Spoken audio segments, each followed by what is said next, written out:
မိတ်ဆွေများလုံးမင်္ဂလာပါရှင်မိုးနာဂျပီတာမှာကြိုဆိုလိုက်ပါတယ်ရှင်အခု reading ကကိုယ့်ရဲ့စိတ်ထဲမှာရှိနေတဲ့တစ်ဖက်သူဒီလူကကိုနဲ့soulmate လို့ connection မျိုးရှိတယ် twin flame လို့ connection မျိုးရှိတယ်ဒါမှမဟုတ်လေတချို့ကျတော့လေ karmic ပေါ့နော်ဒီလို connection မျိုးရှိတယ်လို့ခံစားရတဲ့တစ်ဖက်သူပေါ့နော်ဒါပေမဲ့ကိုယ်စိတ်ထဲမှာတော့ဝေခွဲမရဖြစ်နေရမှာဒီလိုကကိုယ့်ရဲ့ soulmate ရောဟုတ်ရဲ့လားတခါကြောက်ရှင်ဒီလိုကိုယ့်ရဲ့ twin flame များဖြစ်နေမလားတခါတည်းကြတော့လေဒီလူနဲ့ငါနဲ့တွေ့ရတာကခမေ့ကြောင်လားပေါ့နော်အဲ့လိုမျိုးပေါ့နော်ကိုယ်စိတ်ထဲမှာလို့ဝေခွဲမရဖြစ်နေတဲ့မရေရာမသိစားမှုတွေဖြစ်နေတဲ့တစ်ဖက်သူပေါ့နော်ဒီလူနဲ့ကိုနဲ့နှစ်ယောက်ကြား connection တကယ် connection စစ်မှန်ကဘာဖြစ်မလဲပေါ့နော်နောက်ပြီး sorry ပါအထက်ထဲမှာအရေးကြောင်လေးရောင်းနေတော့ပေါ့နော်အခန်းထဲမှာကစားနေအောင်မလို့တုံးနဲ့အတန်နေကြရတယ်သူလက်ရှိမှာပေါ့နော်သူရဲ့အခြေအနေဘယ်လိုရှိနေလဲနောက်ကိုယ်နဲ့ပတ်သက်ပြီးသူရဲ့ခံစားချက်သူရဲ့သဘောထားအတွေ့အကြုံဘယ်လိုဖြစ်နေလဲနောက်ကိုယ်နဲ့ပတ်သက်တဲ့သူရဲ့ဘဝအခြေအနေမှာရောအဆင်ပြေနေရဲ့လားပေါ့နော်ဒါကကြတော့ YouTube ကvote ခေါင်းစဉ်လေးခုနဲ့ပေါ့နော် vote ပေးခိုင်းထားတဲ့ဒီနောက်ဆုံးဟုတ်တယ်ပေါ့နော်ရှေ့ရတခုပေါ့နော်အဲ့တုန်းကvote အနည်းဆုံးရတယ်ပေါ့နော်သူအဆင်ပြေနေရလားဆိုတဲ့ကောင်းစဉ်တစ်ခုပေါ့နော်အဲ့ဒါကဖတ်ပေးဖို့ကြံတယ်ပေါ့နော်ဒီကောင်းစဉ်နဲ့သွားပြီးတော့အကျုံးဝင်နေမယ်ပေါ့နော်သူလက်ရှိမှာသူအဆင်ပြေနေရလားကိုယ်နဲ့ပတ်သက်ပြီးဘလို့အတွေ့ဘလို့ခံစားချက်ဘလို့သဘောထားမျိုးဖြစ်နေလဲနောက်ပြီးတော့ကိုယ်အခုချိန်မှာဘာတွေပြောချင်နေလဲပေါ့နော်ဒါလေးကို collective reading လေးဖတ်ပေးမှာဖြစ်ပါတယ်ရှင့်အခုပထမဦးဆုံးကကြတော့နှစ်ယောက်ရဲ့နှစ်ယောက်ကြားထဲမှာဖြစ်ခဲ့တဲ့အဖြစ်အပျက်တွေပေါ့နော်ဒါမှမဟုတ်လည်းနှစ်ယောက်ကြားထဲမှာရှိခဲ့တဲ့ connection တွေကိုယ့်ရဲ့ခံစားချက်တွေဒါတွေပါလိုက်မယ်ပေါ့နော်တစ်ဖက်သူရဲ့ခံစားချက်တစ်ဖက်သူရဲ့ပြုမှုတွေလည်းပါလိုက်မယ်အဓိကတော့ကိုယ့်ရဲ့ခံစားချက်ကတော့အဓိကပါတယ်ပေါ့နော်။ဘာလို့ဆိုတော့ဒီ energy နဲ့ကိုက်ညီမှာဒီ reading ကကိုယ့်အတွက်ဖြစ်မှာဆိုတော့တစ်ဖက်သူနဲ့ပတ်သက်ပြီးကိုယ့်ရဲ့သဘောထားကိုခံစားခဲ့ရတဲ့အကြောင်းအရာတွေပေါ့နော်။ infatuation, denial, obsession, attraction, determine,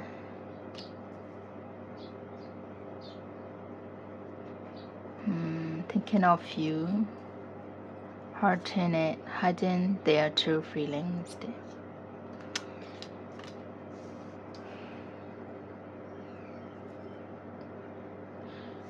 အဲ့တော့ခဏလေးနော်ကတ်စီလေးပါအောင်မယ်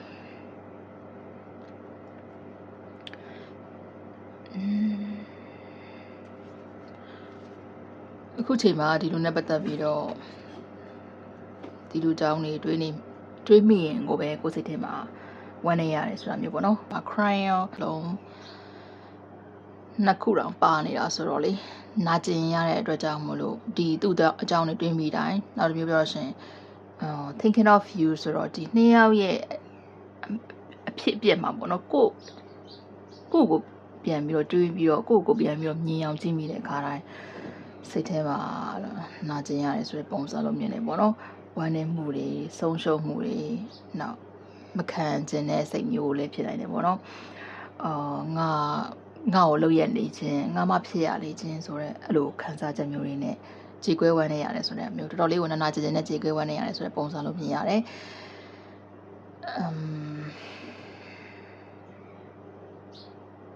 ကိုကလေဒီလူကိုဒီမှာဆိုလို့ရှိရင်လွှတ်ချဖို့တော်တော်လေးခက်ခဲခဲ့တယ်ဆိုတာလိုမြင်နေပေါ့နော်အခုချိန်ကြီးလွှတ်ချဖို့တချို့ဆိုလို့ရှိရင်လွှတ်ချလို့မရသေးတာမျိုးတချို့ဆိုလို့ရှိရင်ဒီလူတဲ့ကိုယ်နဲ့နှစ်ယောက်ကြားအခြေအနေကလုံးဝမပြတ်သားသေးတာမျိုးအဲ့လိုပုံစံမျိုးဖြစ်နိုင်တယ်ပေါ့နော်တခုခုကိုဆုံးဖြတ်ချက်ရေးရပြတ်သားနဲ့အဲ့လိုချမှတ်ပြီးတော့စရင်ရှင်းထားတာမျိုးလမ်းခွဲထားတာမျိုးအဲ့လိုမျိုးအခြေအနေမဟုတ်ဘူးပေါ့နော်အဲ့တော့ဆက်ပြီးတော့ပြောရမယ်ဆိုလို့ရှိရင်ကြောင်လေးကအေးသမီးလေးရပေါ့ခုနဲ့ကစားဖို့တော့ကိုလမ်းခေါ်တာနဲ့တော့ကစားပေးနေတာနဲ့ region ခဏရထားလိုက်ရတယ်ပေါ့နော်အဲ့တော့ကိုကဒီလူကိုရဲ့ပေါ့တော့ဒီမှာဆိုလို့ရှိရင်လက်တွဲပေါ်ပေါ့နော်ပြောရေရှည်ကိုသွားလို့ရလက်တွဲပေါ်အိမ်တောင်ဘက်ပြောရင်တော့နောက်ဆုံးအဆင့်လို့ပြောရမလားပေါ့နော်နောက်ဆုံးအဆင့်လို့ပြောရမှာပေါ့ချစ်သူရေးစားပေါ့နော်ဖြစ်ကိုဖြစ်မယ်ဆိုတော့အ ဒီအတွေ့အမျိုးကရှိထားပြီးသားလို့မြင်တယ်ချစ်သူကြီးစားတွေဖြစ်ပြီးတော့နှစ်ယောက်အတူတူပေါ့နော်အတူတူပြောရှင်စရာလေးတွေဖန်တီးမယ်ဆိုတာမျိုးပေါ့နော်အဲ့လိုမျိုးကိုတွေးထားပြီးသားလို့တွေ့မြင်ရတယ်ပေါ့နော်အဲ့လိုမျိုးပြောရင်တော့ကိုယ့်ရဲ့ဘောလက်တဲပေါ့သူကဖြစ်ကိုဖြစ်ရမယ်ပေါ့နော်ကိုယ့်ဘဝမှာအရေးပါတဲ့သူတယောက်အနေနဲ့ရှိကိုရှိမဲ့သူပေါ့နော်အဲ့လိုမျိုးတွက်ထားပြီးသားတွက်ချက်ထားပြီးသားဆိုတဲ့ပုံစံလိုမျိုးဒီလိုတွက်ချက်ထားရဲဆိုတာထက်ပေါ့နော်ဒီလိုစပြီးတော့တွေ့ကြတဲ့ကိုကဒီခံစားချက်တွေဒီအတွေးတွေကအလိုလိုရှိနေနေဆိုတဲ့ပုံစံလိုမျိုးနေပေါ့နော်ဒါပေမဲ့တကယ်တမ်းကျတော့ဒီလိုကကိုထင်သားတဲ့ပုံစံမျိုးနဲ့တုတ်ပြန်လာတာမျိုးမရှိဘူးဆိုမဲ့ချက်တွေကမပြတ်မသားတွေဖြစ်လာတယ်ဆိုတာတော့မြင်တယ်နောက်ပြီးတော့ဘယ်လိုပြောမလဲကိုလိုချင်တဲ့ပုံစံမျိုးနဲ့ပြန်ပြီးတော့တုတ်ပြန်တာမျိုးတွေရှိမလားဘူးကိုနဲ့ထိုက်တန်တဲ့ပုံစံမျိုးနဲ့ပြုမှုတာမျိုးတွေရှိမလားဆိုတာမျိုးလို့မြင်တယ်အဲ့တော့လည်းကိုကပို့ပြီးတော့နာကျင်ရတယ်ဆိုတာမျိုးပဲနောက်တစ်ခုကဒီမှာအငင်းခံရတယ်ဆိုတဲ့ခံစားချက်မျိုးပေါ့နော်အဲ့လိုမျိုးလို့တွေ့ရတယ်အဲ့တော့ဘယ်လိုပြောမလဲကိုခံမှန်းထားတာနဲ့အဲ့လိုတလွဲစီဖြစ်နေတာမျိုးအဲ့လိုပေါ့နော်ကိုညင်းနေဆိုတဲ့ပုံစံမျိုးဖြစ်လာပြီဆိုရှင်လူတွေရဲ့သဘာဝအလျောက်ကလူတွေရဲ့သဘာဝများသောအားဖြင့်ပေါ့နော်ဒီမာနထိခိုက်တယ်ဆိုတဲ့ပုံစံမျိုးပေါ့နော်နောက်တစ်ခုကကျတော့ကိုတာမို့မသိရကောင်းလားပေါ့နော်အဲ့လိုမျိုးနောက်တစ်ခုကိုအဲ့လိုအလားလာတွေအများကြီးမြင်နေတာဆိုတော့လေဒီလိုမျိုးလောက်ရကောင်းလားဆိုတဲ့ပုံစံမျိုးတွေနဲ့ပို့ပြီးတော့ရှေ့ဆက်တိုးကျင်တာမျိုးပေါ့နော်အဲ့လိုပုံစံမျိုးတစ်ဖက်သူကကို reflex တွေပြနေရတော့မှပဲကိုကရှေ့ဆက်တိုးမယ်ပေါ့နော်မရရအောင်တိုးမယ်ဒီလိုငါလွှမ်းမိုးနိုင်တယ်ဆိုတဲ့ပုံစံမျိုးပေါ့နော်လူမျိုးနဲ့မတိမတာကို observe ဖြစ်သွားတာမျိုးပေါ့နော်စိတ်ထဲမှာဒါကိုထဲမှာကိုစိတ်ထဲမှာနေရာယူပြီးတော့ဆွဲလန်းနေမိရဆိုတဲ့ပုံစံမျိုးလို့မြင်တယ်ဒါကိုပဲကိုအနေနဲ့က attraction လို့ပဲကိုကမှတ်ယူထားတယ်ပေါ့နော်တစ်ဖက်သူနဲ့ကိုနဲ့နှစ်ယောက်ကြားမှာရှိတဲ့ဆွဲဆောင်မှုဆွဲငင်အားဆိုပြီးတော့ဒါကိုကအမှတ်မှားနေခဲ့တယ်ဆိုတာမျိုးပေါ့နော်အဲ့လိုကိုထပ်ပြီးတော့တွေ့ရတယ်နောက်ပြီးအဲ့ဒီဟာအကြောင်းပဲအခုချိန်ဒီ level ပြတ်သားနဲ့ကိုစိတ်ထဲကထုတ်လို့မရသေးဘူးဆိုတာမျိုးပေါ့နော်အဲ့လိုကိုတွေ့ရတယ်နောက်ဒီလူကသူ့ရဲ့ခံစားချက်တွေကိုဒီမှာဖုံးကွယ်ထားတယ်ဆိုတာမျိုးလိုမြင်နေပေါ့နော်ခံစားချက်တွေကိုဖုံးကွယ်ပြီးတဲ့အခါမှာကိုယ့်ရဲ့ခံစားချက်တွေကိုထုတ်ပြပြောဆိုတဲ့အခါတော့မှပဲသူကမတိကျကြုံပြတာတွေအေးဆက်ဆက်ပြန်ပြီးတော့တုတ်ပြန်တာမျိုးတွေနောက်ကိုလိုတွန်းထုတ်တာမျိုးတွေပေါ့နော်ကိုရှောင်တာမျိုးတွေအဲ့လိုမျိုးတွေခဏလောက်တယ်ဆိုတာမျိုးလိုမြင်နေပေါ့နော်ဒီຢာတွေကြောင့်လည်းကိုကပို့ပြီးတော့မာနကိုထိခိုက်တယ်ဆိုတဲ့ပုံစံနဲ့နာကျင်နေရတာမျိုးလိုမြင်နေဒီလိုတွေဖြစ်လေပို့ပြီးတော့ကိုယ်စိတ်ထဲထုံမရလေဆွဲလန်းလေအဲ့လိုပုံစံနေနဲ့တန်တရားရေးလဲခဲ့တယ်ဆိုတာမျိုးလိုတွေ့တယ်နောက်ဒီလူနဲ့နှစ်ယောက်ရဲ့ဆက်ဆံရေးကချစ်သူလည်းမရောက်ခဲ့ချစ်သူကြီးစားပေါ်လို့ပုံစံမျိုးတရားဝင်နဲ့တွဲခဲ့တာမျိုးမရှိဘူးလို့ခံစားမိတယ်ပေါ့နော်ဘာကြောင့်မှမသိဘဲနဲ့အဲ့လိုမျိုးကိုဆွဲလန်းနေတဲ့အတွက်ကြောင့်မလို့ပြောရင်တော့ကိုနဲ့လည်းအဲ့လိုချစ်သူကြီးစားဖြစ်ပြီးတော့လုံးဝပြည့်စည်သွားတဲ့ X လို့ပုံစံမျိုးဖြစ်မသွားဘဲနဲ့ကိုဟိုမကြတိမကြတဲ့ပုံစံနေဖြစ်နေရမျိုးပေါ့နော်အဲ့တက်ကိုလည်းကိုကဒီလူနဲ့ဒီလိုမျိုးလေးလုပ်လိုက်မယ်ဆိုလို့ရှိရင်ဒီလိုမျိုးဖြစ်သွားခဲ့မယ်ဆိုရင်ဒီလိုမျိုးပြောလိုက်မယ်ဆိုလို့ရှိရင်ဒါဆိုလို့ရှိရင်နှစ်ယောက်ကြားထဲမှာပြောင်းလဲသွားမလားဘာတွေများပြန်ပြီးတော့တိုးတက်လာမလဲပေါ့နော်နှစ်ယောက်ကြားထဲမှာကောင်းတဲ့အနာဂတ်တွေရောရှိလာနိုင်မလားအဲ့တော့ပို့ပြီးတော့သိချင်မိရဆိုတာမျိုးပေါ့နော်ပြီးတော့ဒီလူရဲ့အကြောင်းကိုသိချာမသိဘူးပေါ့နော်သိချာမသိရတာလည်းအခုတော့ပြောသလိုပေါ့နော်အနည်းဆုံးနေရာမှာမရှိခဲ့တာမျိုးပေါ့နော်အရင်နည်းဆုံးလူတွေအဖြစ်နဲ့မရှိခဲ့တာမျိုးနောက်တော့ပြောရရင်သူခံစားချက်တွေကိုပုံမှန်လင်းနဲ့ကိုမသိခဲ့တာမျိုးပေါ့နော်အဲ့လိုမျိုးတွေအကြောင်းပဲတကယ်လို့များချစ်သူကြီးစားဖြစ်ခဲ့မယ်လက်တွေ့ဖြစ်ခဲ့မယ်ဆိုလို့ရှိရင်အတူတူရှိတဲ့အချိန်တွေပို့ပြီးတော့များခဲ့မယ်ဆိုလို့ရှိရင်ဒီလူအကြောင်းကိုပို့ပြီးတော့သိနိုင်မလားပေါ့နော်သိတဲ့ခါကျတော့ရှင်ကိုယ့်ဘက်ကပို့ပြီးတော့ဒီအခြေအနေကြီးကိုထိန်းချုပ်ထားနိုင်မလားအဲ့လိုမျိုးအတွေးတွေနဲ့ကိုယ်စိတ်ထဲမှာကနေရာပေးထားမိရဆိုတာမျိုးကိုယ်စိတ်ကိုလွှမ်းမိုးထားတယ်ဆိုတာမျိုးပေါ့နော်အဲ့လိုကိုထပ်ပြီးတော့တွေ့ရတယ်ပေါ့နောက်ဒီမှာတွေ့ရတဲ့အရာကဒီလိုကကိုညင်ခဲ့တယ်ဆိုတာမျိုးလိုမြင်နေပေါ့နော်ညင်ခဲ့တယ်ပယ်ထုတ်ခဲ့တယ်တော့ block ခဲ့တယ်ပေါ့နော်ကိုအဆက်အသွယ်တွေသူ့ဘက်ကစဖြတ်တာဖြစ်စေစပြီးတော့အေးဆက်သွားတာဖြစ်စေဒါမှမဟုတ်တချို့ကြတော့လည်းတကယ်ကိုယ့်ရဲ့ account တွေ social media account တွေကို block တာဒါမှမဟုတ်ဖုန်းတွေကို block တာအဲ့လိုပုံစံမျိုးတွေလုပ်ခဲ့တယ်ဆိုတာမျိုးပေါ့နော်အဲ့လိုကိုထပ်တွေ့ရတယ်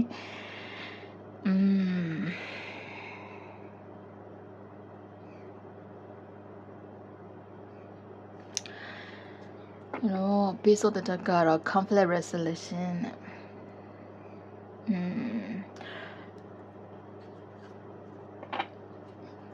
positive outcome လို့တွေ့ရပေါ့နော်အဲ့တော့ခုနဲ့မတူတဲ့လုံးဝကွဲပြားခြားနာတဲ့အဖြေရလဒ်မျိုး trust စေခြင်းနဲ့ဆိုတာမျိုးအဲ့လိုမျိုးထွက်လာအောင်မလားဆိုတဲ့ ညှော်လင့်ချက်လည်းရှိနေသေးတယ်ဆိုတာလို့မြင်နေပေါ့နော်နောက်ပြီးတော့တစ်ဖက်သူကသူ့အဖြစ်ကိုသူသိပြီးတော့ကိုရှင်းပြတာတွေတောင်းပန်တာတွေကိုစိတ်ပြေအောင်လို့ပြောဆိုတာမျိုးတွေပေါ့နော်ဒါမျိုးတွေလောက်လာဖို့ကိုလည်းညှော်လင့်နေတယ်ဆိုတာလို့မြင်တယ်နောက်ပြီးတော့လေကိုလည်းအပြစ်တင်နေရဆိုတာလို့မြင်နေပေါ့နော်ဖြစ်ခဲ့တဲ့ကိစ္စတွေမှာကိုအမားရလည်းမကင်းဘူးဆိုတာမျိုးနဲ့ကိုပြန်ပြီးတော့ရှက်နေတာတွေအပြစ်တင်နေရမျိုးတွေလည်းရှိနေတယ်ဆိုတာလို့တွေ့ရတယ်။ဟိုခါမားတဲ့ကြည့်ပါဦး။နှစ်ယောက်ရဲ့ဆက်ဆံရေးကအခြေအနေကကိုစိတ်ထဲမှာခံစားနေရတာကဝေကြွေးတွေကြောင့်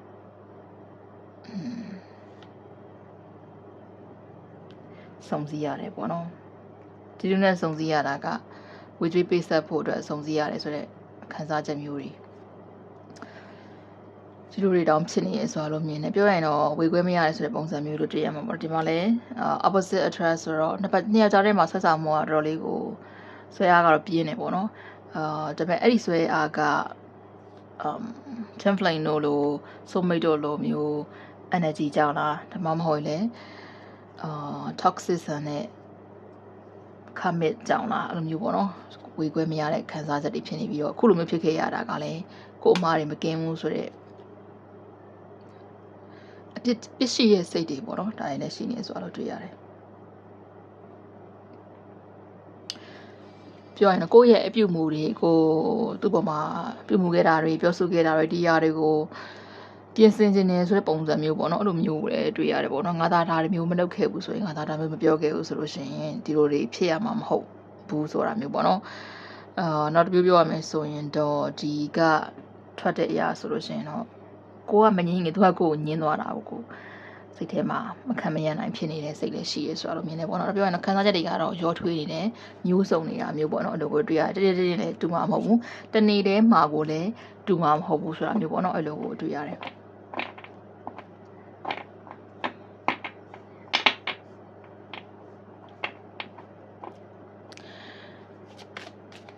အဲဆိုရင်တစ်ဖက်သူရဲ့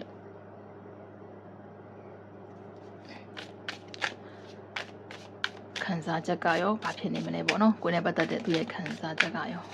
ကိုယ်နဲ့ပတ်သက်တာကိုယဉ်ကြည့်လိမ့်မယ်ပေါ့နော်သူရောကိုယ်နဲ့ပတ်သက်ပြီးဘယ်လိုခံစားချက်တွေရှိခဲ့လဲလက်ရှိရောဘယ်လိုတွေဖြစ်နေလဲပေါ့နော်unknown caller stalking hanging up callers တဲ့ကိုစောင့်ကြည့်နေတာပဲခြေရခံနေရစောင့်ကြည့်နေတယ်တချို့ဆိုလို့ရှိရင်ဖုန်းအစိမ်းတွေပေါ့နော်ကိုမသိတဲ့ဖုန်းနံပါတ်တွေ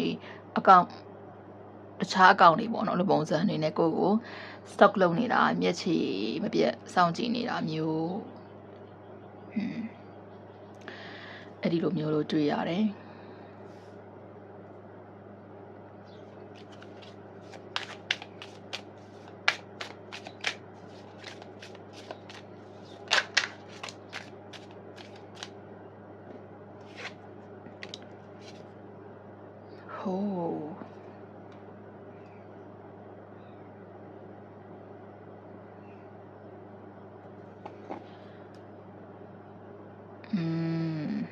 feeling guilty လာပြီ no communication အဲ့တော့အခုလိုမျိုးအဆက်အသွယ်ပြတ်သွားတာကိုစီကနေပြီးတော့ဘာမှတုံ့ပြန်လာမှုတွေမရှိတော့တာပြောရင်ကိုကသူနဲ့ပတ်သက်ပြီးတော့ခံစားချက်တွေမရှိတော့တာမျိုးလည်းဖြစ်နိုင်တယ်ဒါမှမဟုတ်ကိုခံစားချက်တွေသူမသိတော့တာမျိုးပေါ့နော်အဲ့လိုမျိုးတွေဖြစ်နေရတာကနောက်ပြီးတော့ရှင်တော့ကိုသူနဲ့ပတ်သက်ပြီးအခန်းသားထဲမှာမရှိတော့ဘဲနဲ့ကိုဘွားကိုအကောင်းဆုံးဖြတ်သန်းနေတယ်အခြားတယောက်လည်းရှိတာမျိုးလည်းဖြစ်နိုင်တယ်လို့ဒါမှမဟုတ်လည်းသူ့လုံးဝမေ့သွားပြီးတော့ဖြတ်သန်းနေရမျိုးပေါ့နော်အဲ့လိုမျိုးရှိတယ်လို့သူဘက်ကတွေးတယ်အဲ့လိုတွေးလိုက်မိတိုင်းလည်းသူလုပ်ခဲ့တဲ့အရာတွေနဲ့ပတ်သက်ပြီးတော့ဝမ်းနေဆိုတာထပ်ကိုဘယ်လိုပြောမလဲအတော့အာနာဖြစ်တယ်နောက်လာရတယ်ပေါ့နော်အဲ့လိုမျိုးတွေးတယ်ဒါကြောင့်မို့လို့တချို့ဆိုလို့ရှိရင်တချို့ကလက်ရှိမှာအဲ့လိုမျိုးstock လုပ်နေတာမျိုးမဟုတ်ဘူးဆိုရင်တော့အဲ့လို stock လုပ်ချင်တဲ့စိတ်မျိုးတွေခဏခဏဖြစ်တယ်ဆိုတာမျိုးပေါ့နော် stock လုပ်တယ်ဆိုတာထက်ကိုနောက်လို့ကိုမသိတဲ့ဖုန်းနံပါတ်နဲ့ခေါ်မယ်ဆိုလို့ရှိရင်ရောကင်မလားဆက်သွယ်ရနိုင်မလား ညောက်ကြမှာပြန်ပြီးတော့ပြည်လေသွားအောင်စူးစမ်းနိုင်ခွင့်ရမလားပေါ့နော်လူမျိုးတွေလည်းတွေးနေရပေါ့နော်ပြောရင်တော့စိတ်ထဲမှာတော့တော်တော်အဆင်ပြေမနေဘူးကိုယ့်ဘက်မှာလောက်ခဲ့တဲ့အလုပ်တွေပြောဆိုတွေပြုမှုတွေဒီຢာတွေအတွက်ပြန်တွေးတိုင်းဒီစိတ်မှာပြောင်းဆန်နေရတယ်ပေါ့နော်ကတောင်းကတင်းနေနိုင်တယ်ဆိုတဲ့ပုံစံကိုတွေ့ရတယ် second tired psychos over a decision made ဒီပါအောင် second tired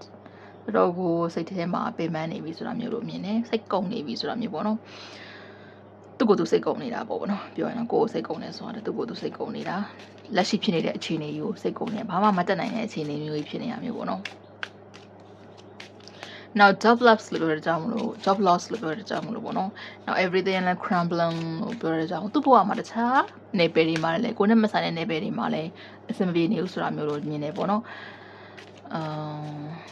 ပြောရင်တော့ပို့ပြီးတော့အခြေအနေစိတ်ထင်နေတာပိုဆိုးနေတာမျိုးပေါ့နော်ဒါတော့ဒီမှာတွေ့ရတဲ့အရာပေါ့ broken mirrors toxic connection ကိုကလေသူ့ကို toxic ဆန်နေပေါ့နော်ဒီလိုမျိုးသတ်မှတ်ထားမှာအောင်လဲသူကြောက်တယ်ဆိုတာလို့မြင်တယ်သူ့အဲ့လိုမျိုးမမြင်စေချင်ဘူးပေါ့နော်ဒါပေမဲ့ကိုကသူ့အဲ့လိုမျိုးမြင်နေလောက်ပြီဆိုတာမျိုး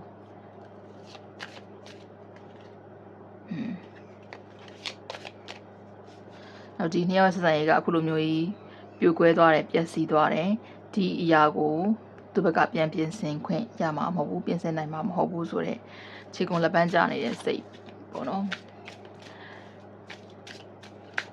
သူ့ကိုယ်သူအတုံးမကျအောင်ဆိုတဲ့ခံစားချက်မျိုးဒါမျိုးတွေဖြစ်နေဆိုတာတွေ့ရတယ်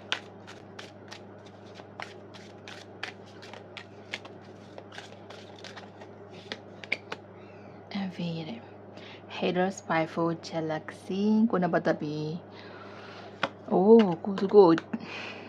စောင့်ကြည့်နေတယ်ဆိုရင်လေဒါဒီကနေ့ကဆက်ရှိရပြောရမှာပေါ့နော်စောင့်ကြည့်နေတယ်ဆိုလို့ရှိရင်ကိုကအခုချိန်မှာတယောက်တည်းဖြစ်စီဒါမှမဟုတ်ဖြစ်နိုင်ကြများတာကတခြားလူတယောက်ရှိနေတာမျိုးဖြစ်နိုင်တယ်ဒါတော့တခြားလူတယောက်ရှိနေတဲ့ပုံစံမျိုးပေါ့နော်တခြားလူတယောက်ရှိနိုင်တဲ့အလားအလာမျိုးလိုမျိုးဖြစ်နေတာကိုကြည့်ပြီးတော့စိတ်ထဲမှာခံပြင်းနေဆိုတာမျိုးပေါ့နော်အဲ့လိုကိုတွေ့ရတယ်နာကျင်တဲ့စိတ်တွေမုန်းတီးတဲ့စိတ်တွေလည်းဖြစ်နေတယ်နောက်တဝင်းတိုးတဲ့စိတ်လို့ပြောရမလားပေါ့နော်လို့မလိုတဲ့စိတ်တွေပေါ့နော်အဲ့လိုမျိုးတွေဖြစ်နေရဆိုတော့မြင်တယ်နောက်ကိုယ့်ရဲ့ဘဝလက်ရှိအခြေအနေကိုကြည့်ပြီးတော့လဲအားကြတဲ့စိတ်တွေလည်းဖြစ်နေရဆိုတော့မြင်တယ်ပေါ့နော်ကိုယ့်လိုမျိုးအဆင်ပြေပြေနဲ့နေခြင်းတဲ့စိတ်တွေဖြစ်နေရဆိုတော့တွေ့ရတယ်အထူးသဖြင့်ကတော့ဒီမှာကသူ့ဘဝမှာအဆင်ပြေတဲ့အရာတွေတချို့အရာတွေရှိလိမ့်မယ်အဲ့ဒီအရာတွေမှာကိုကအဆင်ပြေပြီးတော့အောင်မြင်နေတာပျော်ရွှင်နေတာလွတ်လပ်နေတာအဲ့လိုပုံစံမျိုးပေါ့နော်ဒီလိုမျိုးတွေဖြစ်နေတာကိုကြည့်ပြီးတော့အားကြနေတာမျိုးလို့လည်းခံစားမိသလိုတကယ်လို့ကိုယ်မှာတခြားလက်တွဲပေါ်တယောက်ရှိနေတယ်တခြားတွဲနေတဲ့သူရှိတယ်ဒါမှမဟုတ်အဲ့လိုမျိုးအနေထားမျိုးပေါ့နော်အဲ့လိုမျိုးရှိနေဆိုလို့ရှိရင်လည်းဒီအရာကိုကြည့်ပြီးတော့သူအနေနဲ့ကလို့ကိုနာမှာတယောက်ရှိနေတယ်ဆိုတာကြီးကိုမြင်အောင်ကြည့်ပြီးတဲ့အခါစိတ်ထဲမှာမလိုတဲ့စိတ်တွေဖြစ်လာတာမျိုးပေါ့နော်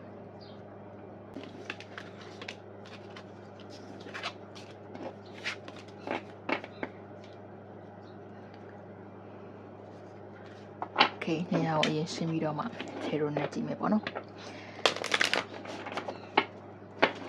ကိုနဲ့ပတ်သက်တဲ့သူရဲ့လက်ရှိအခြေအနေသူအဆင်ပြေနေရဲ့လားလို့အခြေအနေမျိုးရှိနေတယ်ပေါ့နော်အဓိကကတော့သူရဲ့စိတ်အခြေအနေလို့ပြောမှာပေါ့နော်ကိုနဲ့ပတ်သက်တဲ့သူရဲ့လက်ရှိစိတ်အခြေအနေကဘယ်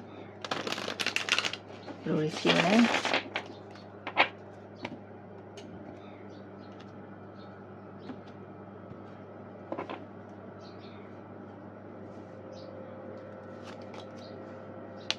The lovers Hierophant မိကြပဲ The Fool Major 3 ကတ် 4 cups နဲ့ Chariot Major 4 ကတ်ကြတယ် The Moon Major ကြီးတော်တော်များလာပဲသူ့ဘဝရဲ့အဓိကကြတဲ့အခြေအနေပြောင်းလဲပေါ့နော်အပြောင်းလဲကြီးကြီးမားမားရှိနေတဲ့အခြေအနေလို့ပြောရမလားတော်တော်ကိုအရေးပါတဲ့အနေထားအရေးပါတဲ့အချိန်တွေကိုဖြစ်တတ်နေရတယ်ဆိုတော့မြင်ဒါပေမဲ့သိပြီးတော့အဆင်ပြေမနေဘူးပေါ့နော် The Moon နဲ့ပါတာဆိုတော့လျှို့ဝှက်စမ်းကြည့်မှုတွေပြောရင်အထင်ထားတဲ့ပြဿနာတွေနောက်ပတ်ဝန်းကျင်အတိုင်းဝိုင်း နောက်မှရှိရတဲ့သူတွေစီကနေပြီးတော့ခံစားချက်တွေကောင်းကောင်းမရတာမျိုးပြောရမလားပေါ့နော်ဖုံးကွယ်ထားတယ်ဆိုတဲ့ခံစားချက်မျိုးနောက်မှရှိရတဲ့သူတွေရဲ့စိတ်ကိုသိချာမသိတာမျိုးတွေပေါ့နော်ရှန်လို့တဲ့သူတွေများနေတာမျိုးဒီလိုပုံစံမျိုးတွေဖြစ်နေရဆိုတော့တွေ့တယ်အဲ့တော့သူ့ရဲ့အခြေအနေကဒီမှာကတော့ relationship တစ်ခုတည်ဆောက်ထားတယ်ဆိုတာကိုမြင်နေပေါ့နော် the lovers နဲ့ hierophant နဲ့ဆိုတော့ relationship ကစစ်စထားတာဒါမှမဟုတ်လဲလက်ထပ်ထားတာလည်းဖြစ်နိုင်တယ်ဆိုတော့မြင်နေပေါ့နော်တော်တော်လေးကိုခိုင်မာတဲ့ relationship မျိုးလို့မြင်နေ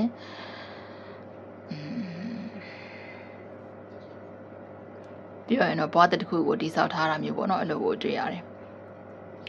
ဒါပေမဲ့ပျော်ရွှင်မနေဘူးနော်သူ့ရဲ့ခံစားချက်ကလေပေါ်ပနဲ့ပျော်ရွှင်တဲ့အသစ်တစ်ခုကိုစတင်ပြီးတော့ယုံကြည်မှုတွေနဲ့လက်ဆက်လန်းဆန်းတဲ့စိတ်တွေနဲ့ဖြတ်တန်းရမယ်အစားမြေယာမတိကျမှုတွေတန်တရားတွေနောက်ပြီးတော့ဘယ်လိုပြောမလဲမယုံကြည်ရမှုတွေနောက်ကိုယ်ခံစားသူခံစားချက်သူမသိတာမျိုးတွေလည်းဖြစ်နိုင်တယ်ပေါ့နော်အဲ့လိုမျိုးတွေနဲ့သူ့စီမှာရှိတဲ့အရာတွေကိုသူ့နားမှာရှိတဲ့အရာတွေနဲ့ပတ်သက်ပြီးတော့သူကပျော်ရွှင်မှုတွေမရနိုင်ဘူးဆိုတာမျိုးလိုမြင်နေပေါ့နော်ဒါပေမဲ့အနားမှာမရှိတဲ့အရာတွေကိုပြန်ပြီးတော့တန်းတာနေတာမျိုးအနားမှာမရှိတဲ့အရာတွေစီကိုစိတ်ရောက်နေတာမျိုးပေါ့နော်အဲ့လိုပုံစံမျိုးဖြစ်နေရဆိုတော့မြင်နေသူ့နားမှာရှိတဲ့အရာတွေကသူ့ကိုပျော်ရွှင်မှုတွေမပေးနိုင်ဘူးစိတ်ကျဉ်းမှုတွေမပေးနိုင်ဘူးသူထင်တာသူလိုပုံစံမျိုးနဲ့မတုတ်ပြန်တာမျိုးပေါ့နော်အဲ့လိုမျိုးတွေဆိုတော့သူတို့ချင်းတဲ့ energy မျိုးမရတာအဓိကအဲ့လိုမျိုးပေါ့နော်အဲ့လိုဆိုတော့သူ့စိတ်တွေကတခြားဘက်ကိုရိမ့်ရိုင်နေရဆိုတော့မြင်နောက်သူလျှောက်တဲ့လမ်းကြောင်းကမှန်ရဲ့လားသူရေးချယ်မှုကမှန်ရဲ့လားဆိုတဲ့တန်တရားတွေနဲ့စပြီးတော့ဖြစ်လာတယ်တွေ့ရတယ်ပေါ့နော်သူ့ကိုယ်သူတဲ့တန်တရားရှိနေတယ်လို့မယုံကြည်နိုင်တယ်လို့ဘေးနားတဲ့သူတွေကိုလည်းယုံကြည်ဖို့ခက်ခဲနေရဆိုတော့မြင်ရတယ်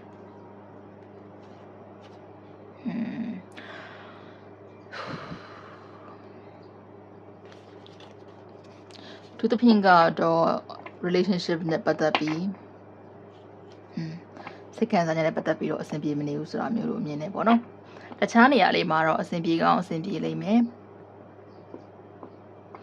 ခံစားချက်ပိုင်းနဲ့ပတ်သက်ပြီးတော့တခုခုလိုအပ်နေရဆိုတဲ့ပုံစံပေါ့နော်အဲ့လိုကိုတွေ့ရတယ်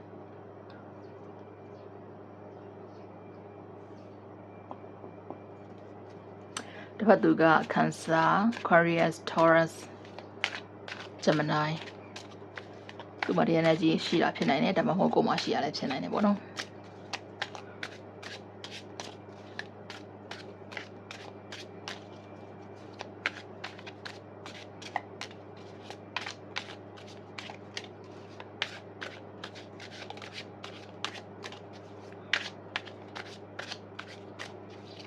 ဒါဆိုရင်ကိုယ်နဲ့ပတ်သက်ပြီးတော့ရောဘယ်လိုခံစားချက်ဖြစ်နေလဲ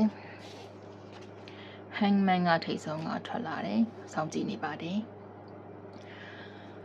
ဒါခုနကလည်းပါသွားပြီပေါ့နော် Oracle တွေမှာလည်းပါသွားပြီကိုစောင့်ကြည့်နေတယ်ပြီးတော့ဒီဖြစ်ခဲ့တဲ့အနေအထားတွေအခြေအနေတွေကိုလည်းပြန်ပြီးတော့သုံးသပ်နေရဆိုတော့တွေ့ရတယ်ဒီတကယ်ယူလိုက်မယ် Ace of Pentacles ပြန်ပြီးတော့အစပြေးခြင်းနေရပဲကိုပြန်ပြီးတော့ offer ပေးခြင်းနေရဆိုတော့မြင်တယ်ဒီ offer ကတော့ပို့ပြီးတော့အရင်နဲ့မတူတဲ့လေးနက်တဲ့ပေါ့နော်ရေရာတေချာတဲ့ပုံစံမျိုးနဲ့ပြန်ပြီးချင်းကပ်ခြင်းနေရဆိုတာလို့မြင်ရတယ်အဲ့တော့ဒီမှာတွေ့ရတဲ့အရာကလေသူကလက်ရှိနေတဲ့ဆက်ဆံရေးလက်ရှိပတ်သက်နေတဲ့သူဒီလူနဲ့ဒီဆက်ဆံရေးမှာယုံကြည်မှုတွေပျောက်ဆုံးပြီးတော့ပေါ့နော်ရှေ့ဆက်ဖို့အတွက်ကိုဝေဝါးမှုတွေဖြစ်နေတယ်မယုံကြည်မှုတွေနဲ့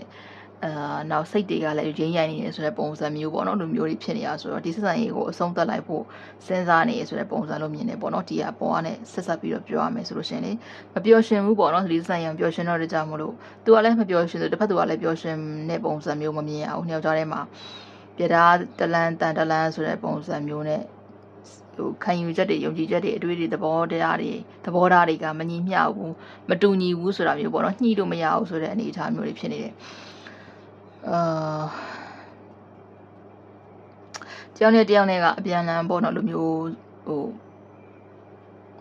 ဘယ်လိုပြောမလဲအကူညီကောင်းနေဖြစ်မဲ့အစားသူလည်းသူထင်ရသူလည်းကိုလည်းကိုထင်ရကိုလို့ဆိုတဲ့ပုံစံမျိုးတွေနဲ့အဆင်မပြေဖြစ်နေတာမျိုးလို့မြင်နေပေါ့နော်ဒါတခြားတယောက်သားရှိနေမယ်ဆိုလို့ရှိရင်အဲ့အတွက်ကြောင့်ပဲဒီစံရေးကိုအဆုံးသတ်ပြီးတော့ ကိုစီပြန်လာဖို့ကိုတွေးနေတာမျိုးလို့မြင်နေပဲအချိန်ကောင်းတစ်ခုကိုစောင့်နေရမျိုးပေါ့နော်အဲ့လိုကိုတွေ့ရတယ်ပဲအချိန်လောက်ဆိုလို့ရှိရင်ပြန်လာရင်အဆင်ပြေတော့မလဲနောက်ပြန်လာတင်လာပေါ့နော်လိုမျိုးတွေ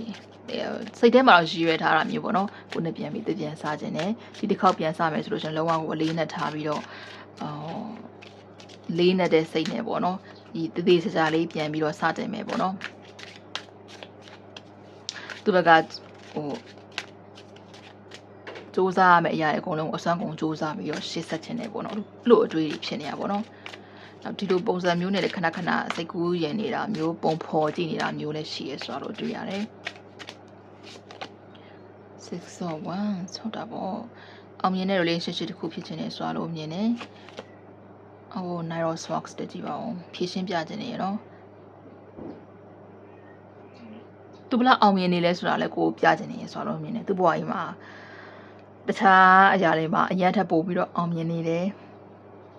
အခြေအနေတစ်ခုထိပေါ့နော်ဒီတစ်ခုထိတိုးတက်အောင်မြင်လာတယ်ဒါတွေကိုလည်းကိုသိစေခြင်းနေဆိုတာမျိုးပေါ့နော်ကိုပြောပြခြင်းနေဆိုတာမျိုးတို့တွေ့ရသလိုသူ့စိတ်ထဲမှာကိုဘယ်လောက်ထိကြီးမှန်းထားကြအောင်ဘယ်လိုရွေးထားကြအောင်လေးကိုလည်းရှင်းပြခြင်းနေတယ်ပြောပြခြင်းနေတယ်ဖြစ်ခဲ့တဲ့အရာနဲ့ပတ်သက်ပြီးတော့လည်းရှင်းလင်းခြင်းနေဆိုတာမျိုးပေါ့နော်တခြားငဲ့ကွက်စရာတွေမှမရှိဘူးဆိုရင်ချက်ချင်းဆိုလိုတော့ကိုစီကိုဆက်သွယ်လာဖို့ပြန်ပြီးတော့ပေါ့နော်ကိုစီကိုတုတ်ပြန်ပြောရင်တော့အဆက်အသွယ်ပြန်လုပ်လာဖို့ပေါ့နော်အဲ့လိုမျိုးကြီးညစစရေးကိုပြန်စားဖို့တွေတောင်မှရှိရဲဆိုတော့တွေ့ရတယ်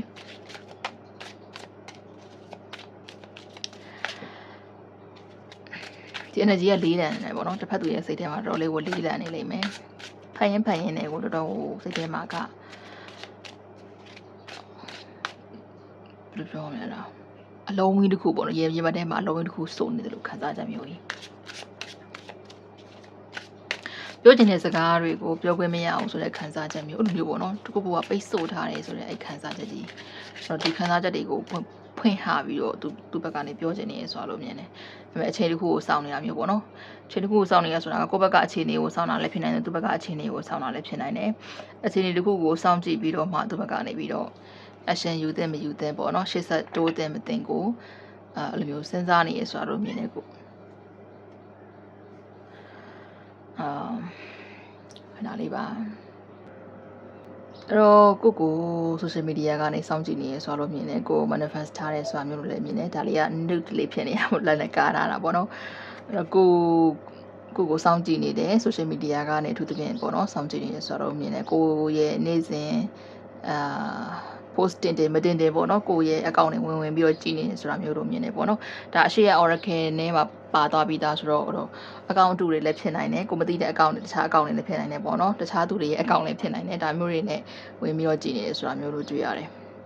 ကိုသူ့စိတ်ထဲမှာတင်ထားတော့မယ်လှမချသေးဘူးဆိုတာမျိုးလိုမြင်နေပေါ့နော်ကိုနဲ့ပြန်ပြီးတော့အသက်စားတင်ခြင်းနဲ့စိတ်တွေတဖွာဖွာဖြစ်နေရဆိုတာလိုမြင်နေသူတဖြင့် attraction လို့ပြောရမလားပေါ့နော်ကိုရဲ့လက်ရှိအနေအထားကသူ့ကိုတော်တော်လေးသူ့စိတ်ကိုဆွဲဆောင်လာတယ်ဆိုတာမျိုးလိုမြင်ရတယ်ဒါကြောင့်မို့ပြန်ပြီးတော့အဆင်ပြေခြင်းနဲ့ပြေလေခြင်းနဲ့ပြန်ပြီးတော့စတင်ခြင်းနဲ့ဆိုတာမျိုးပေါ့နော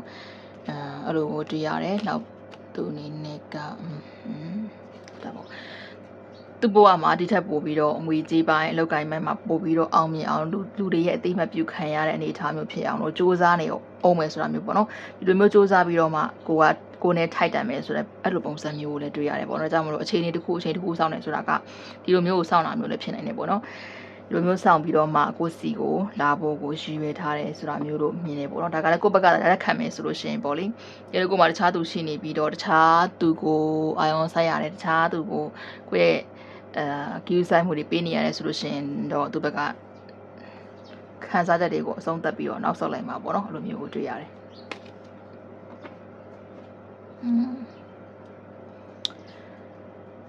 ဒါဆိုရင်နှစ်ယောက်ရဲ့ connection က blue connection လေးပေါ့နော်ဒါလေးကိုချက်ကြည့်ကြည့်ပါမယ်။ဘာလို့ဆိုဒီ reading ကိုကြည့်ရတဲ့အကြောင်းရင်းတွေမှာဒါလည်းသိကျင်တာပါလိုက်မယ်ပေါ့နော်။ဒါက January ထဲမှာအများရဲ့ energy ဆိုတော့ကိုနဲ့သူနဲ့နှစ်ယောက်ရဲ့ energy မဟုတ်ဘူးပေါ့နော်။ကိုနဲ့တိုက်ဆိုင်ခြင်းမှာတိုက်ဆိုင်ပါလိမ့်မယ်။တခြားသူရဲ့တိုက်ဆိုင်တာမျိုးရှိပေမဲ့လေ။တရားရောက်တော့ကတော့ဖြစ်သွားမှာပဲပေါ့။ဒါပေမဲ့အဲ့တရားရောက်ကကိုလည်းဟုတ်ချင်မှာဟုတ်မှာပေါ့နော်ပြောချင်တာကိုနားလည်မယ်လို့ထင်ပါတယ်။အဲကြောင့်ဒီကအဖြေကိုတော့အတိမယူစေခြင်းပေါ့နော်။ဘာလို့ဆိုတခါတလေကြောက်ရှင်ရင်ကိုယ့်ရဲ့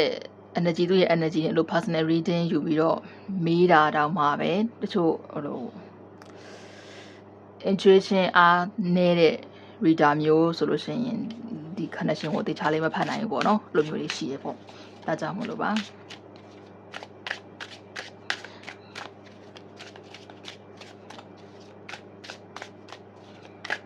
ဘာလို့လဲဆိုတော့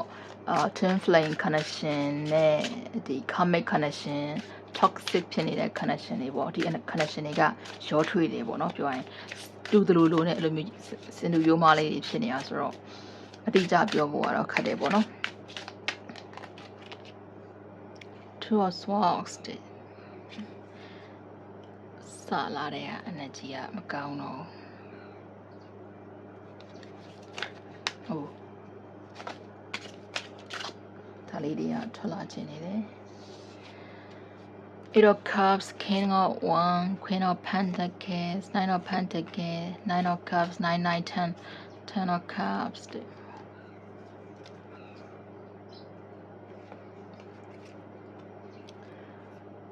ဒီမှာ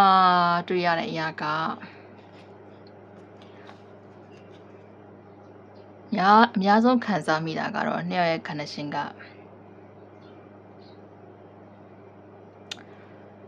twin flame ကို energy မျိုးဖြစ်ဖို့ပို့ပြီးတော့များမယ်ဒါပေမဲ့ပုံများတယ်လို့ပြောတာပေါ့နော်တတိချတော့မမှတ်ယူစေခြင်းဘူးဒါခုနလည်းပြောခဲ့တယ်ပေါ့နော်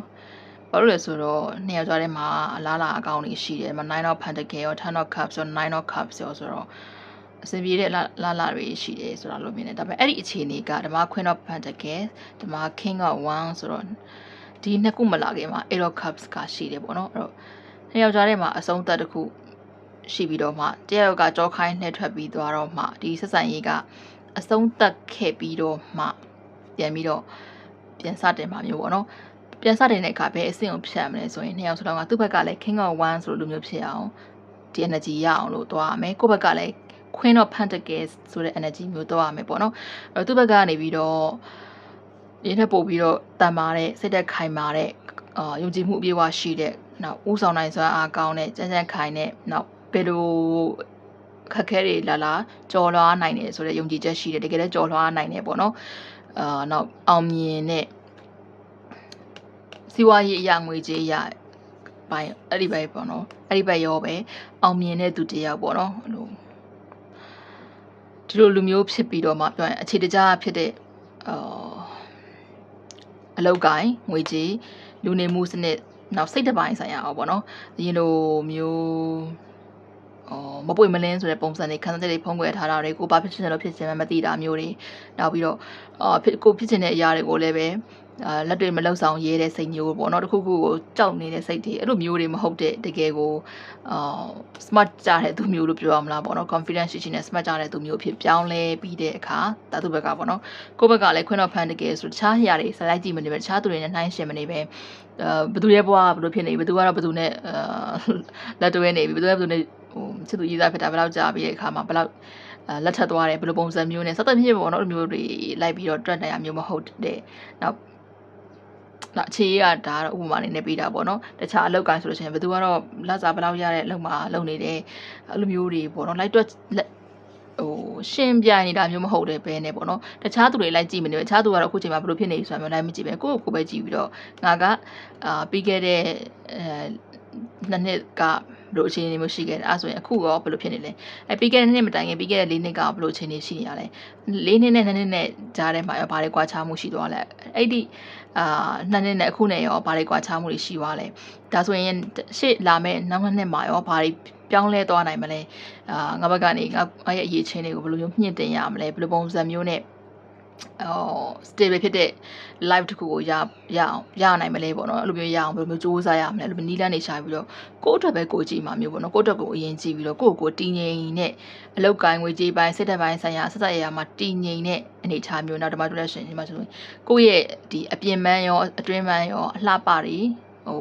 ပြုပြင်ရမယ့်အရာတွေပေါ့နော်ဒီအရာတွေကိုကိုယ်တိုင်ကမြင်တက်ပြီးတမိုးထားတတ်ပြီးတော့စ조사ပြုပြင်ပြီးတော့လုံးဝကိုရင်းကျက်တဲ့အနေထားရောက်သွားတဲ့အခါကိုလည်းချစ်တတ်ပြီးတော့အဓိကကိုချစ်တဲ့စိတ်ကနေပြီးတော့မှတခြားကိုနားမှာရှိရသူတွေကိုပါဂရုစိုက်ပေးနိုင်ချစ်ပေးနိုင်တဲ့အနေထားမျိုး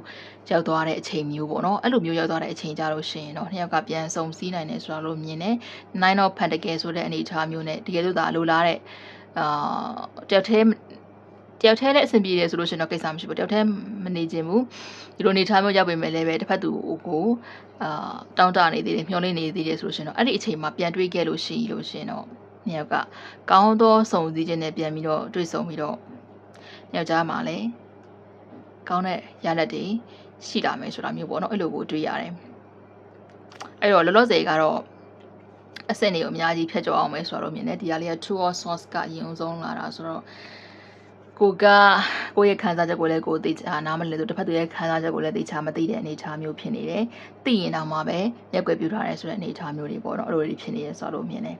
နောက်ပြီးတော့ timing မားတယ်ပြောရမှာပေါ့နော် right time မဟုတ်တဲ့ wrong time မှာတွေ့ခဲ့ကြတယ်ဆိုတဲ့ပုံစံလုံးတွေ့ရတယ်ဒီအတွက်ကြောင့်လည်းနီးစပ်တဲ့တော့မနီးစပ်သွားတာမျိုးပေါ့နော်အဲ့လိုကိုတွေ့ရတယ်အဓိကကိုယ်စိတ်ကိုခံစားချက်ကိုပေါ့နော်ပို့ပြီးတော့သိစေဖို့အတွက်ဒီလိုမျိုးပေါ့နော်ကိုယ့်ရဲ့ပျော်ရွှင်မှုကဘာလဲဆိုတာကိုသိဖို့အတွက်ကိုယ့်ရဲ့အတွေ့အကြုံကဘာလဲကိုယ်ခံစားချက်ကဘာလဲဒီကိုလှုပ်တဲ့နာကဘာလဲပေါ့နော်လို့အမှန်တရားကိုသိပြီးတော့လှုပ်တဲ့အရာကိုလှုပ်ဖို့အတွက်ကြောက်ခိုင်းတဲ့အရာကိုကြောက်ခိုင်းဖို့အတွက်လွှတ်ချတဲ့အရာကိုလွှတ်ချဖို့အတွက်ကိုယ့်ရဲ့အတွင်းထဲကပြောနေတဲ့စကားတန်တွေကိုနားထောင်တတ်ဖို့အတွက်နောက်ကိုယ့်ရဲ့စိတ်တရားနဲ့ကူစားဖို့အတွက်ပေါ့နော်အဲ့လိုမျိုးပြောရမှာပေါ့နော်ဒီလိုမျိုးတွေကိုကြုံပြီးတော့မှဒီຢာတွေကိုဖြတ်တန်းပြီးတော့မှတစ်ဖက်သူနဲ့ကအဆင်ပြေတဲ့ဆက်ဆံရေးမျိုးကိုရသွားမှာပေါ့နော်အဲ့တော့ energy က twin flame ဆိုတဲ့ energy နဲ့တော့တော်တော်လေးကိုနီးစပ်တယ်လို့ပြောရမှာပေါ့နော်အဲ့လိုမျိုးကိုတွေ့ရတယ်ပေါ့နော်အဲ့တော့ကြော်ဖြတ်ပြီးလို့ရှိရင်တစ်ချိန်ချိန်မှာပြန်ပြီးတော့စုံစည်းမယ်ဆိုလို့ရှိရင်အဲ့ဒီခါကြလို့ရှိရင်တော့နှစ်ယောက်ကကောင်းသောစုံစည်းခြင်းနဲ့ပြန်စုံစည်းပြီးတော့အသက်တွေဖြစ်လာနိုင်တယ်ပေါ့နော်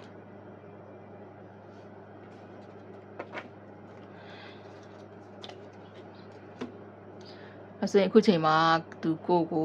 ဘာတွေပြောချင်နေလဲပေါ့နော်အဲ့တော့သူ့ဘက်ကနေပြီးတော့အယိုးသားဆုံးအပွင့်လင်းဆုံးနဲ့အခုချိန်မှာပြောခွင့်ရမယ်ဆိုရင်ဘယ်လိုစကားတွေပြောဖြစ်မလဲပေါ့နော် Let me have you တဲ့ပိုင်ဆိုင်ပြရစီ I'm too afraid to talk to you ကိုစကားလာပြောဖို့အတွက်ကိုသူကြောက်နေတယ်ဆက်သွယ်ဖို့ကြောက်နေတယ်နှုတ်ဆက်ဖို့ကြောက်နေတယ် I miss you to you လွမ်းနေတယ်တတိယနေတယ်ကိုအကြောင်းနေတွေးနေတယ်ကိုရောသူ့အကြောင်းနေတွေးနေတတိယနေတာဒါကိုလည်းသိချင်တယ်ပေါ့နော်အဲ့တော့ကိုမဆက်သွယ်ရတာစကားလာမပြောတာအဲ့လိုမျိုးနောက်ဆုံးပြောရမယ်ဆိုလို့ရှိရင်ဒီဆက်ဆံရေးကိုလုံးဝ 80% နဲ့အဆုံးသတ်လိုက်တာမျိုးပေါ့ဒါတွေအကုန်လုံးလုပ်ခဲ့တာတွေအကုန်လုံးကကိုနဲ့စကားပြောရတာကိုသူကြောက်နေတဲ့အတွက်ကြောင့်မလို့ပေါ့နော်တို့တွေ့ရတယ် Let me have you လို့ပြောတဲ့အတိုင်းပဲကိုပိုင်ဆိုင်ခြင်းနဲ့စိတ်အဲ့ဒီစိတ်ကတော့အပြေအဝရှိတယ်ဆိုတာမျိုးလို့မြင်နေပေါ့နော် base ကကြ I want you တဲ့ကြည့်ပါဦး8ကြီးပဲ8887ဆိုတော့ဒီတစ်ဖက်သူကလေ July August မှာမွေးတာဒါမှမဟုတ်လေCancer Leo energy တွေသူမှတော်တော်များနေရသူဖြစ်နိုင်တယ်9ရက်နေ့10ရက်နေ့မှာမွေးရသူလည်းဖြစ်နိုင်တယ် I want you let me have you ကြည့်ပါဦးကိုယ်နဲ့ပတ်သက်ပြီးခံစားချက်တွေပိုင်ဆိုင်လို့စိတ်တွေဆွဲဆောင်အားတွေဆွဲငင်အားတွေပေါ့နော်ဆွဲဆောင်အားဖြစ်တယ်ဆွဲငင်အားတွေဘယ်လောက်တောင်ပြင်းနေလဲဆိုတော့ကြည့်ပါအောင်ကိုကသူ့မျက်လုံးထဲမှာတော်တော်လေးကိုဆွဲဆောင်မှုရှိနဲ့လှပခံရနေတာမျိုးပြောင်းလဲနေတာမျိုးဖြစ်နိုင်တယ်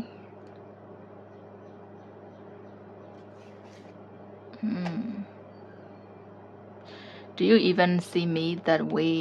သူ့လိုမျိုးကိုခံစားနေရလားဆိုတဲ့ပုံစံမျိုးသူကိုမြင်တယ်လို့မျိုးကိုရောသူ့ကိုအဲ့လိုပုံစံမျိုးနဲ့မြင်ရလားကိုမျက်လုံးထဲမှာသူကဆွဲဆောင်မှုရှိရလားပေါ့နော်ကိုကသူ့ကိုလိုချင်ရလားလိုအပ်ရလားဒါကကြတော့ zodiac sign အနေနဲ့သွားပါမယ်အဲ့တော့ Aries ကနေ Pisces ပေါ့နော် Aries ကနေ Pisces တစ်ဖက်သူရဲ့ energy နဲ့သွားမယ်ပေါ့နော်တစ်ဖက်သူက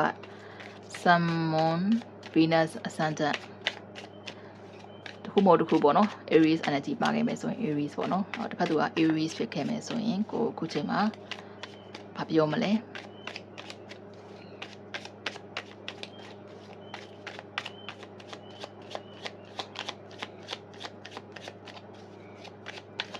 Aries တွေကနှုတ်ပိတ်နေတာပဲအမှောင်ပြောချင်နေတယ်ပြတ်သားသွားပြီလား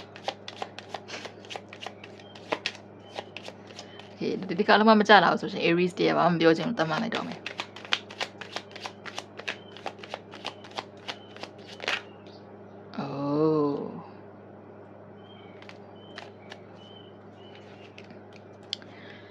You are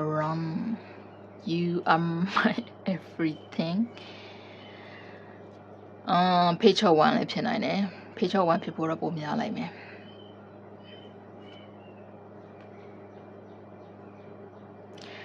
ကို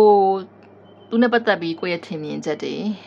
မှားခဲ့တယ်ပေါ့နော်သူ့ပေါ်မှာယုံကြည်နေတာတွေသူနဲ့ပတ်သက်ပြီးမြင်နေတဲ့အမြင်တွေသိထားတဲ့အရာတွေအကုန်လုံးကမှားနေတယ်တကယ်တမ်းတော့ကိုကသူ့တက်ကိုတော်တော်လေးကိုအရာပဲပေါ့နော်အလေးထားရတဲ့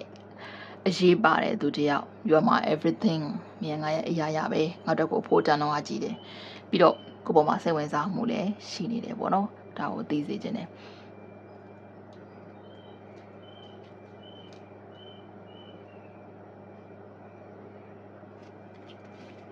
Aries ကကြာမယ်ကြာတယ်3ကတ်တောင်ကြာတယ်တစ်ဖက်သူက Taurus ဖြစ်ခဲ့မယ်ဆိုရင်ရော reading ကိုကြည့်နေတဲ့သူကိုဘာပြောဖြစ်မလဲ I am terrified Taurus တွေကခုချိန်မှာအဆင်ပြေမနေဘူးစိတ်အဆင်ပြေမနေဘူးဆိုတာမျိုးလို့မြင်တယ်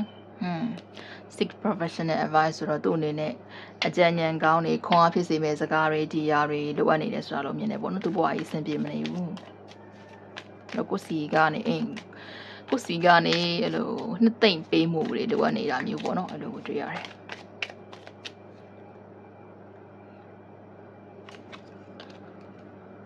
I am obsessed with your body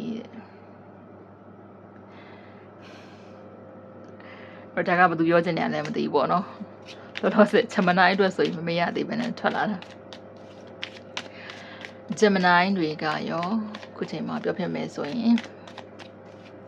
ဘာပြောချင်လဲဘာတွေပြောဖြစ်မလဲ Okay Gemini တွေက I need more balance သူဘဝမှာအခြေတကျဖြစ်ဖို့လိုအပ်နေသေးတယ်ပေါ့နော်တခြားနေရာတွေမှာစူးစမ်းဖို့လိုအပ်နေသေးတယ်သို့မဟုတ်ကိုနဲ့ဒန်းတူညီတဲ့အခြေအနေရောက်ဖို့အတွက်စူးစမ်းဖို့လိုအပ်နေသေးတယ်ဒါကရော I can't even look at you right now နဲ့ကိုကြည့်တော့မကြည့်နိုင်ဘူးဆိုတဲ့အနေအထားမျိုးတော်တော်လေးကိုခံစားနေရတာပဲဒါဘာလို့ဖြစ်မလဲတော့မသိဘူးခံစားရကရော listen to your heart ခံစားရကတော့ ခံစားရက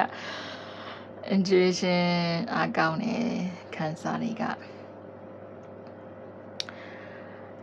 ခက်လေးရဲ့အယောင်လေးရလဲကြည့်ပါအောင်ပန်းရောင်လေးနဲ့ဆိုတော့ကိုခံစားချက်ကဘယ်လိုနေလဲကိုရဲ့နှလုံးသားကဘာတွေပြောနေရလဲအဲ့ဒါတွေကိုနားထောင်ပြီးတော့ခံစားပြောချင်နေရပဲဒီဟာက I'm obsessed with your body listen to your heart ဆိုတော့ကိုပေါ်မှာသဘောကျစိတ်တွေဆွဲလန်းစိတ်တွေရှိနေတယ်သူဖြင့်ကိုရဲ့အပြင်ပန်းကိုသဘောကျတယ်အဲ့ဒီပြင်ကိုမှကိုရဲ့စိတ်နှလုံးသားကိုလည်းသဘောကျတယ်ဆိုတာမျိုးပေါ့နော်အဲ့တော့ကိုစီကနေပြီးတော့ခယူးဆိုင်တဲ့ကျင်နာတဲ့အဲ့လိုမျိုးစကားလေးတွေကိုကြားကျင်သေးတယ်ဆိုတာမျိုးလို့ခံစားမိတယ်ဒီခက်ကအိုက်တိတ်ပဲမဟုတ်ပေမဲ့အဲ့လိုပုံစံမျိုးခံစားမိတယ်ပေါ့နော်နောက်တကယ်လို့သူနဲ့ပတ်သက်ပြီးဆုံးဖြတ်ချက်ချမယ်ဆိုလို့ရှိရင်လည်းကိုနှလုံးသားတွေအတိုင်းခံစားနေရတဲ့အတိုင်းပဲဆုံးဖြတ်ချက်ချပေါ့နော်လီယိုတွေကရောဘာပြောချင်နေလဲ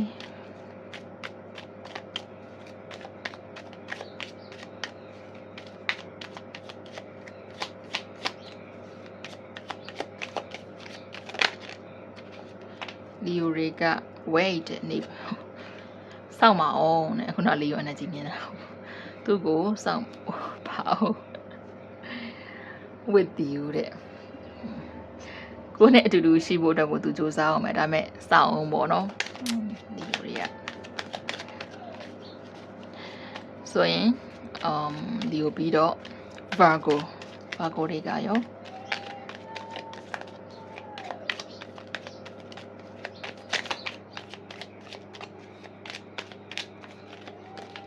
Virgo တွေက I am manifesting you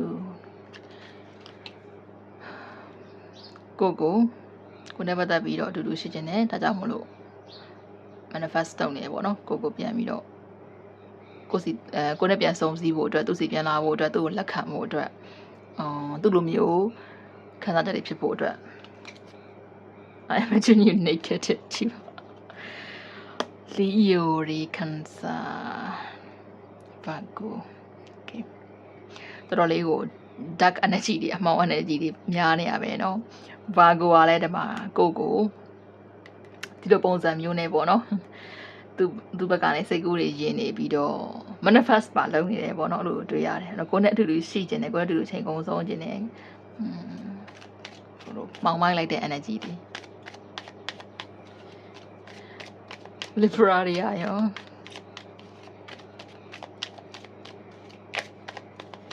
ဒီ reading က18 plus တောင်ဖြစ်သွားမလားမသိLibra တွေကရော Libra တွေက they are waiting for you they waiting for you ဘယ်သူတွေကလဲ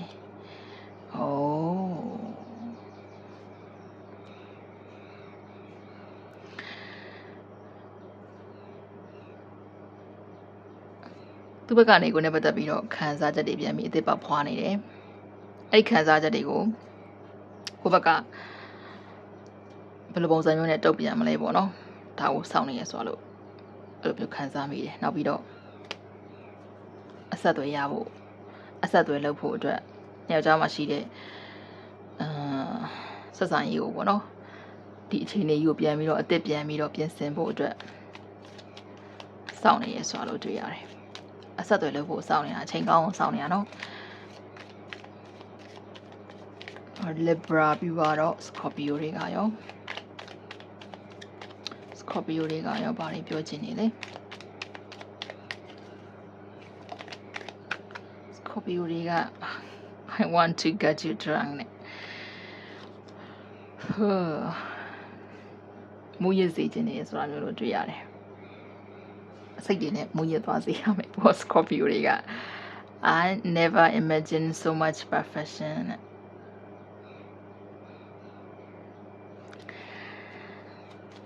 တော့သူရဲ့အချစ်တွေနဲ့သူရဲ့ကိစ္စမှုတွေနဲ့သူရဲ့ဆွဲဆောင်မှုတွေနဲ့ပေါ့နော်သူရဲ့ဆွဲဆောင်မှုဖြစ်ဖို့ပုံများလိမ့်မယ်ပေါ့နော်သူရဲ့အလှပါတွေသူရဲ့ဆွဲဆောင်မှုတွေနဲ့ကို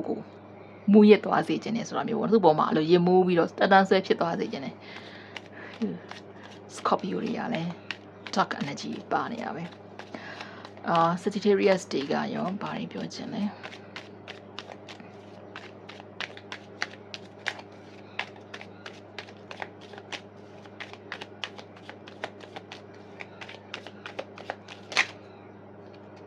Sagittarius ကနှစ်ကတ်ထွက်လာတယ် I just wish things were different I'm a very jealous person ဒါခုနကတော့ jealous က Sagittarius တွေဖြစ်ရမယ်လက်ရှိအခြေအနေတွေကိုပြောင်းလဲသွားရင်ကောင်းပါပဲပြင်ပြောင်းလဲလို့ရရင်ကောင်းပါပဲဆိုတဲ့ပုံစံမျိုးပေါ့နော်ပြင်ဆင်ခြင်းတွေရဆိုလို့တွေ့တယ်ဒါလည်းဖြစ်ခင်ကောင်းတာပေါ့နော်နောက်မနာလိုတဲ့စိတ်တွေအားမလို့အားမရတဲ့စိတ်တွေပေါ့နော်ဒါမျိုးတွေဖြစ်နေရဆိုတော့တွေ့ရတယ်ကိုယ်နဲ့တခြားသူနဲ့ရှိနေမယ်ဆိုတဲ့အတွေးမျိုးနဲ့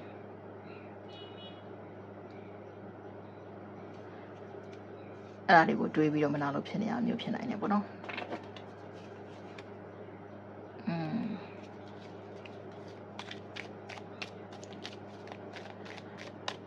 Capricorn တွေကရောဘာပြောချင်လဲ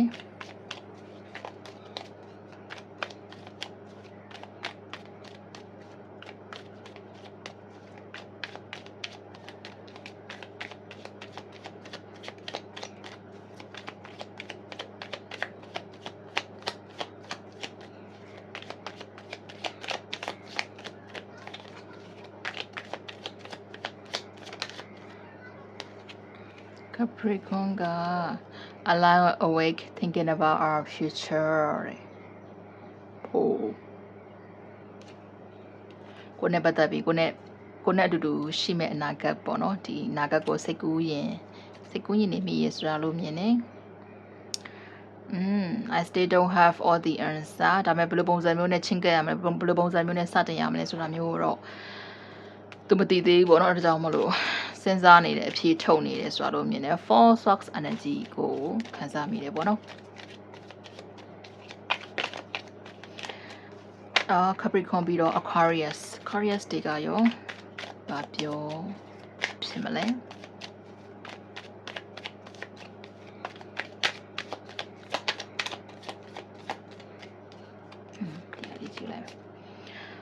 My life started when I met you သူရဲ့ဘဝကကိုနဲ့စတွေ့တဲ့အချိန်ကစပြီးတော့သိပဲလေးရှိလာတယ် I know you from somewhere oh Aquarius တရားလေးကိုသူရဲ့စိုးမိတ်လိုမျိုးသတ်မှတ်ထားတယ်ဆိုလို့မြင်နေပြီးတော့ကိုနဲ့ယဉ်နေတဲ့ခံစားချက်မျိုးကိုနဲ့စတွေ့ကြတဲ့ကအဲ့လိုခံစားချက်တွေရခဲ့တယ်ပေါ့နော်တော်တော်လေးကိုယဉ်နေတဲ့ခံစားချက်မျိုးရပြီးတော့ကိုနဲ့တွေ့တော့မှပဲသူရဲ့ခံစားချက်တွေအတွေ့အမြင်တွေကလည်းပြောင်းလဲလာခဲ့တယ်သဘောထားတွေခံယူချက်တွေပေါ့နော်တရားတွေပြောင်းလဲလာခဲ့တယ်ဆိုတာမျိုးလို့မြင်တယ်သူ့ဘဝရဲ့ပို့ပြီးတော့အတိတ်ပဲရှိလာတယ်သူ့ကိုယ်ဆိုလည်းပို့ပြီးတော့တည်လာတာမျိုးပေါ့နော်Pisces တွေကရောဘာပြောဖြစ်မလဲ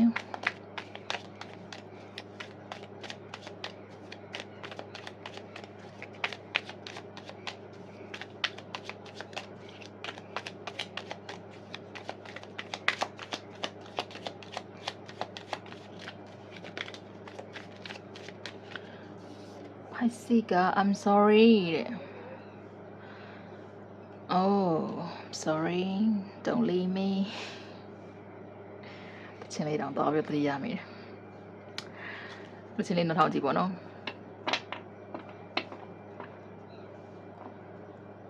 You are right ကိုကမှန်တယ်ကိုပြောခဲ့တာတွေအကုန်လုံးကမှန်တယ်အဲ့တော့ကိုပေါ်မှာ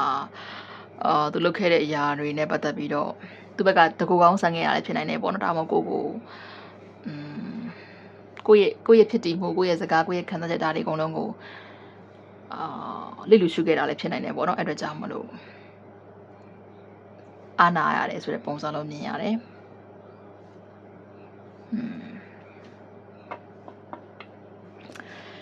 ဒါကတော့ဒီနေ့အတွက် reading ဖြစ်ပါတယ်ရှင်တနားရီနီးပါးတော့ကြာသွားပြီပေါ့နော်တော်တော်လေးကြာမှ reading အရှိဖတ်ဖြစ်သွားတယ်ပေါ့နော်အားလုံးပဲအဆုံးထိကြည့်ပေးကြတဲ့အတွက်ရောအမြဲတမ်းကြည့်ရှုပေးကြတဲ့အတွက်ရော reading ကိုကြည့်ပေးတဲ့အခါမှာ like subscribe ပေးခဲ့ကြတဲ့အတွက်ရောကျေးဇူးတင်ပါတယ်ရှင်မိတ်ဆွေများအားလုံးပဲဘေးရများဝေးကွာပြီးကိုရောစိတ်ပါကြမှာချမ်းသာကြပါစေကောင်းဆုံးလူရင်းစံတာမှတ်သမျှလည်းပြေဝကြပါစေမိမိချစ်ရတဲ့သူတွေနဲ့လည်းအတူတူစီးလုံးကြမ်းမာနဲ့နေထိုင်နေကြပါစေလို့ဆုမကောင်းတောင်းပေးပါတယ်ရှင်နောက် reading များမှာပြန်ပြီးတော့ဆုံးနေကြပါအောင်မယ်ရှင်